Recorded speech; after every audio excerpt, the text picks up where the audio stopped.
નમસ્કાર વિદ્યાર્થી મિત્રો, આજે આપણે ધોરણ 10માં વિજ્ઞાનના ધાતુ અધાતુના પ્રકરણમાં નવા પિરિયડની શરૂઆત કરીએ.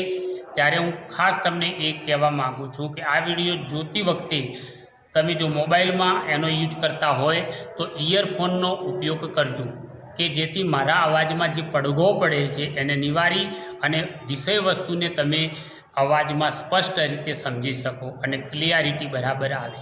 તો ચાલો હવે આપણે ધોરણ 10માં આજે નવા પિરિયડની શરૂઆત કરીએ. નમસ્કાર વિદ્યાર્થી મિત્રો, આજે આપણે ધોરણ 10માં વિજ્ઞાનમાં ગયા પિરિયડમાં જ્યાં બાકી હતું ત્યાંથી આગળ વધીએ છીએ. છેલ્લે આપણે વાત થઈ હતી કે ધાતુના ક્ષાર સાથેની પ્રક્રિયા કેવી હોય. તો ફરી એક સમીકરણથી તમને સમજાવું છું કે માનો કે કોઈ ધાતુ એ છે અને બીજો એની સામે ધાતુનો ક્ષાર છે, ધાતુ બીનો ક્ષાર,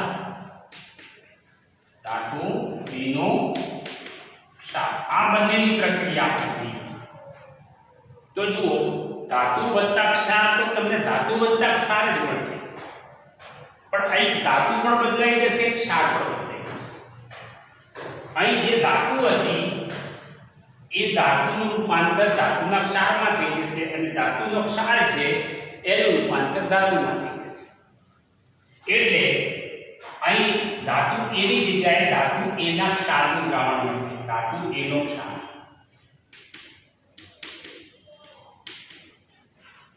ધાતુ એની જગ્યાએ ધાતુ એનો ક્ષાર થઈ જશે અને ધાતુ બીનો ક્ષાર હતો કે બી ધાતુ છૂટી પડશે. આ ધાતુ તો ધાતુ વત્તા ધાતુનો ક્ષાર, તો ધાતુનો ક્ષાર વત્તા ધાતુ મળશે, પણ ધાતુ અને ક્ષાર ચેન્જ થઈ જશે. આ પ્રક્રિયાના આધારે આપણે વિસ્થાપન પ્રક્રિયા સમજવાની છે અને એના આધારે ધાતુની સક્રિયતા શ્રેણીનો અભ્યાસ કરવાનો છે. એટલે પહેલા આપણે ધાતુની સક્રિયતા શ્રેણી એનો અભ્યાસ કરવો હોય તો ધાતુની સક્રિયતા શ્રેણી એને થોડી સમજીએ. ધાતુની સક્રિયતા શ્રેણી થોડી ડિટેલ સમજો. સક્રિયતા શ્રેણી આના વિશે તમારે સમજવું છે. તો આપણે વ્યવહારમાં જોઈએ છીએ કે કેટલીક ધાતુઓને ખૂબ ઝડપથી કાટ લાગે છે, કેટલીક ધાતુઓને કાટ ઝડપથી નથી લાગતો, કેટલીક ધાતુઓને કાટ નહીવત લાગે છે. તો કાટ લાગવાની પ્રક્રિયા ધાતુઓ માટે અલગ અલગ પ્રકારની છે. માનો કે લોખંડ છે તો ભેજવાળી હવામાં બહુ ઝડપથી કાટ લાગશે, એના પ્રમાણમાં તાંબાને થોડો ઓછો ઝડપથી કાટ લાગે. તો કાટ એટલે શું છે કે હવામાંના ઓક્સિજન સાથે ધાતુ એનો ઓક્સાઇડ બનાવે છે, એટલે કે ધાતુ હવાના ઓક્સિજન સાથે પ્રક્રિયા કરે છે. હવે આ પ્રક્રિયાઓનો આધાર શું છે? તો ધાતુના ગુણધર્મ છે ઇલેક્ટ્રોન ગુમાવવાનો. ધાતુ બધી જ ધાતુની સક્રિયતા જુદી જુદી હોય છે, જુદી જુદી હોય છે. દરેક ધાતુની સક્રિયતા અલગ અલગ હોય છે, બરાબર. સામાન્ય રીતે ધાતુની સક્રિયતાનો આધાર એ કેટલા ઝડપથી ઇલેક્ટ્રોન ગુમાવે છે એના ઉપર આધાર, ઇલેક્ટ્રોન ગુમાવવાની વૃત્તિ ઉપર આધાર.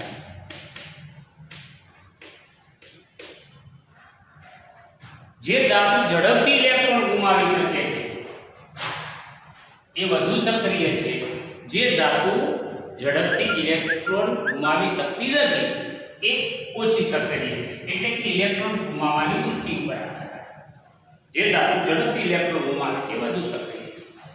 હવે સામાન્ય રીતે ધાતુની સક્રિયતા નક્કી આમ તો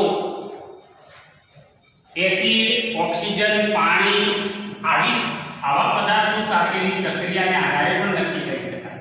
એસિડ,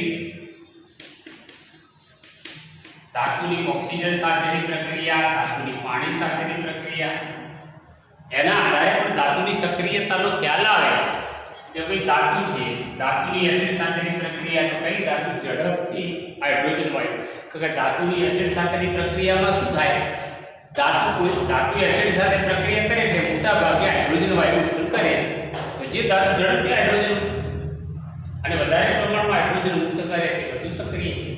તો સામાન્ય રીતે આ પદાર્થોની પ્રક્રિયા સાથે ધાતુની સક્રિયતા આપણે જાણીશું, પણ બધી જ ધાતુઓ આ પ્રમાણે સરખું જળવાતું નથી. બધી જ ધાતુઓ, માનો કે એસિડની વાત કરીએ તો HNO3 માં હાઇડ્રોજનને બદલે પાણી મળે છે, એટલે બધી જ ધાતુઓ આ પદાર્થો સાથે પ્રક્રિયા આપે ન આપે વાત છે.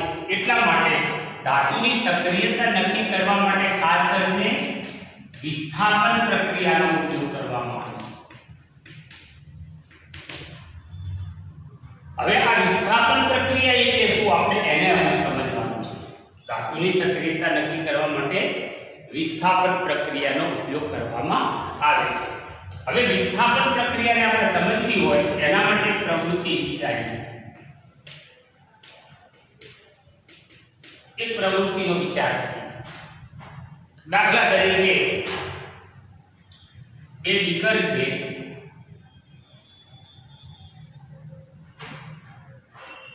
આ એક બીજું બીકર છે,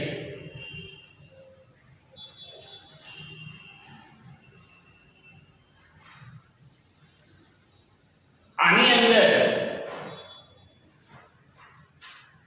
ધાતુના ક્ષારનું દ્રાવણ છે. દાખલા તરીકે કોપર સલ્ફેટનું દ્રાવણ.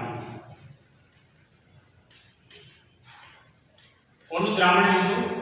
તાંબાના ક્ષારનું દ્રાવણ, એટલે કે CuSO, કોપર સલ્ફેટ એટલે કે કોપરના ક્ષારનું દ્રાવણ. અને એમાં લોખંડની એક ટુકડો અથવા લોખંડની એક ખીલી લીધી. ચલો લોખંડની ખીલી એટલે કે Fe ધાતુ છે, Fe નો ટુકડો છે. અહીં બીજી એક પ્રવૃત્તિ વિચારી, આનાથી બિલકુલ ઉલટી. અહીં કોપર સલ્ફેટ છે, એની જગ્યાએ ફેરસ સલ્ફેટ લઈએ, FeSO કોનું દ્રાવણ લઈએ. ચાલો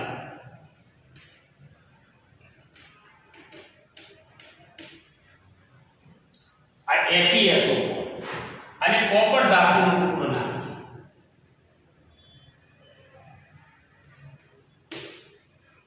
તો અહીં આપણે આના સમીકરણો લખવા હોય તો બે રીતે લખી શકીએ. અહીં Fe અને કોપર સલ્ફેટ વચ્ચેની પ્રક્રિયા લખીએ તો Fe + CuSO. અહીં લખજો સોલિડ એક વાક્ય જ લખવાનું, હું લખતો નથી. तो आई आगे पीछे का खेल, पीछे वाला आगे वाला, FeSO हो आने से छूटू पड़े, Cu धातु छूटी पड़े, आनु विभाजन नहीं जैसे Cu अलग. एक आ प्रक्रिया નો આપણે વિચાર કરીએ. બીજી પ્રક્રિયા પહેલામાં એક વિચાર કરીએ કે આ જો પ્રક્રિયા થાય તો CuSO પર બને ને Fe છૂટી પડે. Cu plus FeSO तो CuSO પર પ્લસ હવે શું આ બંને પ્રક્રિયાઓ થશે કે બંનેમાંથી કોઈ એક પ્રક્રિયા થશે કે બંનેમાંથી એક પણ પ્રક્રિયા નહીં થાય? આપણે આનો વિચાર કરવાનો. તો પ્રક્રિયા આ પ્રવૃત્તિના નિદર્શન પરથી આપણે તારણ કાઢવાનું છે. કે માનો કે કોપર સલ્ફેટના ભરેલા બીકરમાં તાંબાના ક્ષારના અંદર લોખંડની ખીલી મૂકી નાખી. જે પેલામાં એને ફેરસ સલ્ફેટમાં કોપરનો ટુકડો ઘણો સમય સુધી રાખી મૂકો બંને, અને પછી એક સાથે બંનેમાં પહેલા તમે આ બીકરમાંથી જે લોખંડની ખીલી છે એ ચીપિયા વડે બહાર કાઢો અને એનું અવલોકન કરો. તો આ જે લોખંડની ખીલી છે ને એ તમને તાંબા જેવી તામ્ર વર્ણની દેખાશે. તાંબા જેવી, જાણે તાંબાનો એના ઉપર જોડ લાગે, જાણે ખીલી જ તાંબા. તાંબો આના ઉપર તાંબો જમા થયેલું જોવા મળશે. જ્યારે આની અંદર તાંબાના ટુકડાઓ પર લોખંડનું કોઈ પણ પ્રકારના પરમાણુ જોવા મળશે નહીં. એનો અર્થ એ થયો કે આ પ્રક્રિયા થઈ, આ પ્રક્રિયા ના થઈ. એનો અર્થ એ થયો કે આ પ્રક્રિયા થઈ, આ પ્રક્રિયા ના થઈ. એટલે કે આ પ્રક્રિયા થઈ, આ પ્રક્રિયા ના થઈ. તો આ પ્રક્રિયા કેમ થાય છે, આ પ્રક્રિયા કેમ નથી થતી, એને આપણે સમજીએ. તો પહેલી વાત છે, અહીં વધુ સક્રિય ધાતુ છે, એક ઓછી સક્રિય ધાતુને આ યાદ રાખવું તો ખાસ કરીને વધુ સક્રિય ધાતુ જો હોય તો ઓછી સક્રિય ધાતુને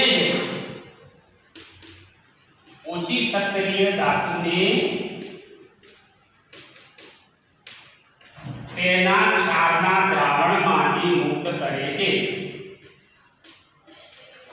ક્ષારના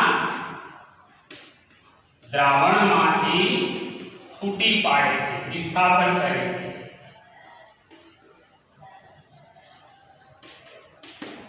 આને કહેવાય વિસ્થાપન. સાદી ભાષા, વધુ સક્રિય ધાતુ ઓછી સક્રિય ધાતુને એના ક્ષારના દ્રાવણમાંથી મુક્ત કરે.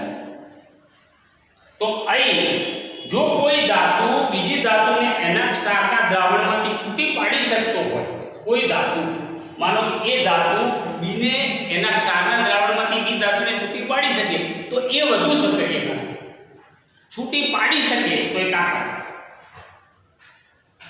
ગમે તેવી ગાંઠ ઉકેલી શકે, માઇન્ડ વાળો સમસ્યા ઉકેલી શકે. અહીં એ ધાતુ છે એ બીને એના ક્ષારના દ્રાવણમાંથી છૂટી પાડી શકે, એ ધાતુ બી કરતા વધુ સક્રિય છે. તો એવી રીતે આ એફી ધાતુ છે એ તાંબાના ક્ષારના દ્રાવણમાંથી તાંબાને છૂટું પાડી શકે. એફી ધાતુ છે એ તાંબાના ક્ષારના દ્રાવણમાંથી તાંબાને છૂટું પાડી શકે છે. જુઓ ફરીથી FeS વત્તા CuSO4 એકવાર. હવે જો આ વધુ સક્રિય ધાતુ હોય તો જ આ ક્ષારના દ્રાવણમાંથી કોપરને છૂટું પાડે. કોપર સલ્ફેટને કોપર સલ્ફેટમાંથી કોપર ધાતુને મુક્ત કરે, છૂટી પાડી શકે જો આ વધુ સક્રિય હોય તો. અને થાય છે કે લોખંડની ખીલી પર આ તાંબુ છૂટું પાડે છે અને તાંબાના કણો પેલી ખીલી ઉપર જામી જાય એટલે ખીલી એ તાંબા જેવી લાગે છે. ખીલી તાંબા જેવી કેમ બની? કારણ કે ઉપર તાંબાના પરમાણુ આવી છે. તાંબાના પરમાણુ કેમ આવે? કારણ કે કોપર સલ્ફેટમાંથી તાંબાના પરમાણુ છૂટા પડે, કોપરને છૂટી પાડી અને ખીલી ઉપર લાગી ગયા. આ ઉપરથી સાબિત થયું કે ભાઈ Fe વધુ સક્રિય ધાતુ છે એટલે Cu છૂટું પડ્યું અને FeSO એકવાર. હવે એવી ઉલટું નથી થતું. માનો કે તાંબાનો પરમાણુ તમે લો છો, અહીં FeSO4 છો, તો અહીં આ જે તાંબાનો પરમાણુ છે એ આ Fe ને છૂટી નથી પાડી શકતો. Fe ને છૂટી પાડી શકતો નથી. એનો અર્થ એ કે તાંબુ ઓછી સક્રિય ધાતુ છે. જ્યારે આ બંનેની વાત કરીએ લોખંડ અને તાંબુ, લોખંડ અને તાંબુ, તો લોખંડ વધુ સક્રિય ધાતુ છે, તાંબુ લોખંડને છૂટું નથી પાડી શકતું, તો તાંબુ ઓછું સક્રિય ધાતુ. તો લોખંડ Fe વધુ સક્રિય ધાતુ છે, Cu ઓછું સક્રિય ધાતુ. તો આવી રીતે બે ધાતુની સક્રિયતા આપણે આ પ્રવૃત્તિના આધારે વિસ્થાપન પ્રક્રિયાના આધારે નક્કી કરી છે. તો વિસ્થાપન પ્રક્રિયા એટલે શું? કે જો કોઈ ધાતુ બીજી ધાતુને એના ક્ષારના દ્રાવણમાંથી છૂટી પાડી શકે તો એ ધાતુ વધુ સક્રિય ધાતુ ગણાય. આ પ્રક્રિયાને વિસ્થાપન પ્રક્રિયા કહેવાય. આમ ધાતુની સક્રિયતા સામાન્ય રીતે વિસ્થાપન પ્રક્રિયાઓને આધારે નક્કી કરી શકાય. આ બે ધાતુની નક્કી થઈ. હવે ફરી પાછું Cu ની ત્રીજી ધાતુની નક્કી કરી, ફરી પાછું એના પછી બીજી ધાતુની નક્કી કરી.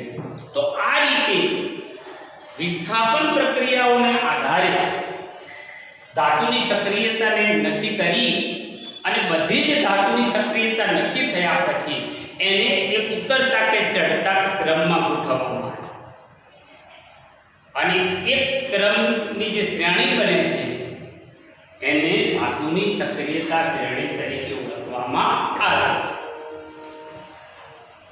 કમ્પ્લીટ થઈ ગયું. ચલો ફરીથી દરેક મુદ્દાની ચર્ચા કરું છું. જુદી જુદી ધાતુની સક્રિયતા જુદી જુદી હોય છે. કેટલીક ધાતુ વધુ સક્રિય હોય છે જ્યારે કેટલીક ધાતુ ઓછી સક્રિય. ધાતુની સક્રિયતા સામાન્ય રીતે તેની ઇલેક્ટ્રોન ગુમાવવાની વૃત્તિ ઉપર આધાર રાખે છે. કારણ કે ધાતુઓ ઇલેક્ટ્રોન ગુમાવે છે, પણ જે ધાતુઓ ઝડપથી ઇલેક્ટ્રોન ગુમાવે છે તે વધુ સક્રિય ધાતુ. ધાતુની સક્રિયતા સામાન્ય રીતે એસિડ, ઓક્સિજન, પાણી જેવા પદાર્થો સાથેની ધાતુની પ્રક્રિયાના આધારે પણ ઓળખી શકાય, પણ બધી જ ધાતુઓ આ બધા પદાર્થો સાથે પ્રક્રિયા નથી આપતી. તેથી ધાતુની સક્રિયતા નક્કી કરવા માટે વિસ્થાપન પ્રક્રિયાનો ઉપયોગ કરવામાં આવે છે. વધુ સક્રિય ધાતુ ઓછી સક્રિય ધાતુને એના ક્ષારના દ્રાવણમાંથી મુક્ત કરે તો તે વધુ સક્રિય ધાતુ કહેવાય. આવી પ્રક્રિયાને વિસ્થાપન પ્રક્રિયા, અર્થાત કે વધુ સક્રિય ધાતુ ઓછી સક્રિય ધાતુને એના ક્ષારના દ્રાવણમાંથી વિસ્થાપિત કરે છે, છૂટી પાડે છે. પછી આપણે પ્રવૃત્તિની વાત કરીએ. પ્રવૃત્તિ લખીએ કે એક બીકરમાં કોપર સલ્ફેટના દ્રાવણમાં લોખંડની ખીલી લાંબો સમય મૂકી રાખી અને પછી ચીપિયાથી લોખંડની ખીલી બહાર કાઢશો તો તાંબા જેવી દેખાશે, કારણ કે લોખંડની ખીલીએ કોપર સલ્ફેટમાંથી કોપર ધાતુનું વિસ્થાપન કર્યું અને વિસ્થાપિત થયેલી કોપર ધાતુ, છૂટી પડેલી કોપર ધાતુ લોખંડની ખીલી પર સમાઈ જાય છે. આમ લોખંડની ખીલી વધુ સક્રિય છે. પણ એથી ઉલટું ફેરસ સલ્ફેટ ભરેલા બીકરમાં કોપરનો ટુકડો રાખશો તો કોપરનો ટુકડો ફેરસ સલ્ફેટમાંથી એફી ધાતુનું વિસ્થાપન કરતો નથી. તો આ રીતે ધાતુની સક્રિયતા વિસ્થાપન પ્રક્રિયાઓને આધારે નક્કી કર્યા પછી બધી જ ધાતુઓને એની સક્રિયતાના ચડતા ક્રમમાં કે ઉતરતા ક્રમમાં ગોઠવતા એક શ્રેણી મળે છે, જેને ધાતુની સક્રિયતા શ્રેણી કહેવાય. આ ધાતુની સક્રિયતા શ્રેણી નીચે પ્રમાણે છે. આ પ્રમાણે છે. હવે જો એ ધાતુની સક્રિયતા શ્રેણી હું અહીં લખું છું. પહેલા આવે છે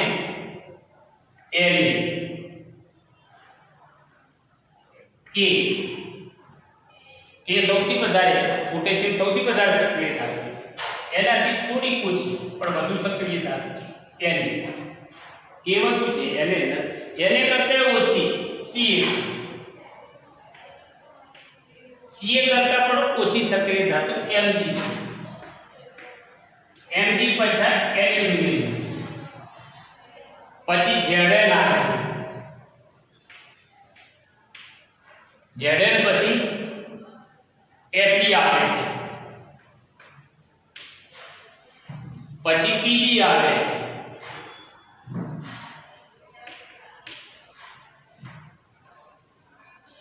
પછી હાઇડ્રોજનની પોટેન્શિયલ આવે છે, પછી કોપર આવે છે.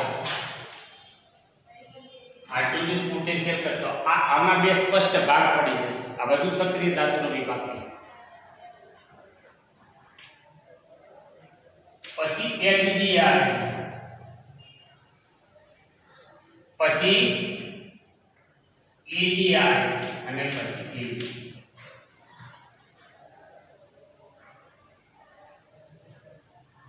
આ એક સક્રિયતા છે. હવે તમારે આને યાદ રાખવી હોય તો આ યાદ રાખવી થોડી મુશ્કેલ તો પડશે.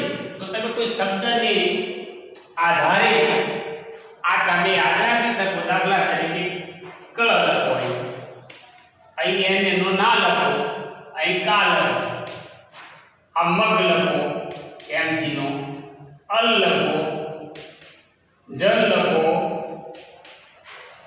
હે લખો, પબ લખો અને હાઇડ્રોજનની એના પછી ઉ અગ અને સોનું ચાંદી અને સોનું પછી તો ક્રમમાં આવી જશે. કનાકા મગ અલજન ફેર પગ કુઅગ કનાકા મગ અલજન ફેર પગ કુઅગ કનાકા મગ અલજન ફેર પગ કુઅગ કય કે એટલે કે એની ના એટલે કા એટલે સીએ લખી દેવાનું સીએ નો કાય કે એટલે લખવું તો સીએ ટી લખી મગ એટલે એમજી અલ એટલે એલ્યુમિનિયમ અલ એ એલ જન એટલે જર્ડન ફે એટલે એબી પબ એટલે પીબી પછી હાઇડ્રોજનિક એસિડ અને પછી કુ એટલે સી અર્ગ એટલે એલજી આવી ગઈ હવે કોઈ વખત આપણને કોઈ મૌખિક પ્રશ્ન પૂછે પરીક્ષામાં પ્રશ્ન પૂછાય તો આ સિરીઝ આપણને કામ આવશે દાખલા તરીકે નીચે આપેલી ધાતુની સક્રિયતાનો સાચો ક્રમ પસંદ કરો આવો પ્રશ્ન પૂછે અને તમને અહીં પ્રશ્ન આપેલો છે એ વિકલ્પ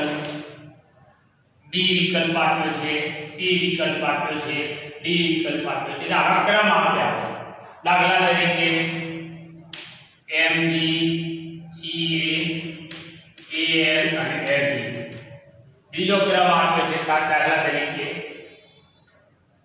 એને કે ઝેડએન એમએન એમજી ત્રીજો વિકલ્પ આપ્યો છે એવી રીતે એલ એમજી સીએ અને એમજી ચોથો વિકલ્પ આપ્યો તમે જુઓ આમ કેમ થાય તો વિકલ્પ ક્રમમાં નથી આપણે ક્રમ ઉતરતો કે ચડતો એ નથી પૂછ્યું ધાતુની સક્રિયતાનો ક્રમ નક્કી કરવાનો પછી એ ઉતરતો હોય કે ચડતો ઘણી વખત આમ પણ નિશાનો આપી દીધા ઘણી વખત આ બાજુ પણ નિશાનો આપી એ બે નંબરની વાત આપણે પહેલા ક્રમ નક્કી કરતા છે માનો કે પહેલી વાત કરીએ તો આ એમ તમારે આ સિરીઝ લખ્યા પછી તમને તમારા માટે ઈઝી થઈ જાય ચલો એમજી થી સી આમ આવ્યું તો પછી આમ જ આવવું જોઈએ આ બાજુ જાય તો આમ જ આવવું જોઈએ હવે પાછી વળશે તો પછી વધે ઘટે એવું ના ચાલે કો તો ઘટતી હોય બધી કો તો વધતી હોય તો ક્રમમાં કહેવાય દાખલા તરીકે 5 6 7 8 આ ક્રમમાં કહેવાય અથવા 8 7 6 5 આપણો ક્રમમાં કહેવાય પણ તમને 5 8 7 6 આ ક્રમમાં ના કો તો વધતો હોય કો તો ઉતરતો અહીં શું થયું એમડી પછી સી આવ્યું હવે સીએ પછી એને આવે એને પછી કે આવે એમડી પછી સી આવ્યું સીએ પછી પાછું આમ જતું એ ઓમ આવ્યું ઓમ નહીં ક્રમમાં નથી ચલો અહીં હવે એની તમે ધ્યાન આપો એને આયન ચલો એને કે આવે આમ આવ્યું અને ફરી પાછું ઝેડન આવ્યું કે થી પાછું ઝેડન આમ આવ્યું છે આમ ઓમ તો પાછું ઓમ ગયું ક્રમમાં નથી ચલો બાકીની ચેક કરવાનો પ્રશ્ન જ નથી આડી વળી છે આમે જાય આમે ચલો ત્રીજી વાત જોઈ લો એલ્યુમિનિયમ એ અહીં છે બરાબર એલ્યુમિનિયમ થી એમજી આમ આવ્યું ચલો એમજી થી સીએ આમ આવ્યું સીએ થી એને આમ આવ્યું બધી આમ જાય કે આ ક્રમમાં છે આ કયા ક્રમમાં છે એલ્યુમિનિયમ કરતા એમજી વધુ સક્રિય છે એના કરતા સી તો આ ચડતા ક્રમમાં છે આમ ચડતા ઉતરતો ક્રમ છે એટલે આ વિકલ્પ તમારો સાચો છે સમજાય તો આ રીતે આપણે આ સિરીઝના આધારે તમને ટૂંકો પ્રશ્ન પણ પૂછીએ કે આ ત્રણ ધાતુમાં કઈ ધાતુ સૌથી વધુ સક્રિય ધાતુ છે દાખલા તરીકે આવો પ્રશ્ન પૂછે વિકલ્પ ના પૂછો એમજી સીએ અને ઝેડએલ પૈકી વધુ સક્રિય ધાતુ કઈ છે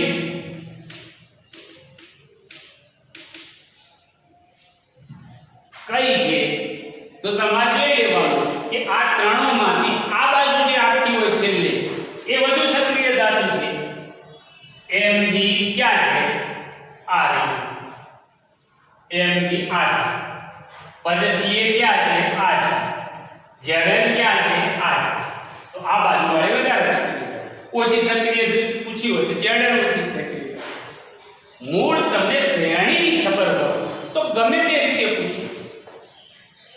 આ બહુ મહત્વની વસ્તુ છે. ઉદવ પોઈન્ટ બહુ મહત્વની વસ્તુ. ક્રમ પછી આપણે શોધી લઈએ. તો આ એક બીજો પ્રશ્ન છે. ઘણી વખત તમને સમીકરણ કઈ પ્રક્રિયા વધુ શક્ય છે? દાખલા તરીકે Zn પ્લસ FeSO4 અથવા